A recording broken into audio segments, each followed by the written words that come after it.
नाम बरहाके वाया खे नदी अखे शराब नगो दे बरहाके अली देश तो दामना पति तो अहमदो खुदाया था मुबारक बाधरा मोमिन मोहम्मद मुस्तफाया था उम्मत गुनाहगार शाफी रोज़े शफाया था।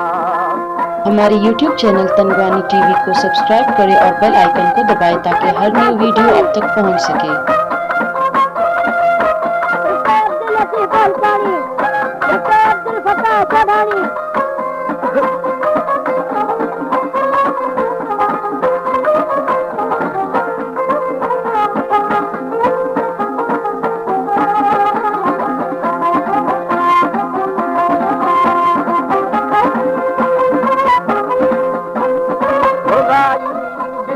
फरमाने वो यासीन नबी शाने भाई जिंदा फरमाने वो यासीन नबी शाने रहमान फुरकाने दुहाया था दुहाया था मुबारक बाधरा सफाया था उम्मत का गुनाहगार शाफी रोज़े शफाया था शाफी रोज़े शफाया था।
मुबारक बाधरा मोमिन मोहम्मद मुस्तफाया था उम्मत का गुनाहगार शाफी रोज़े शफाया था शाफी रोज़े शफाया था।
पाया था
मुसलमान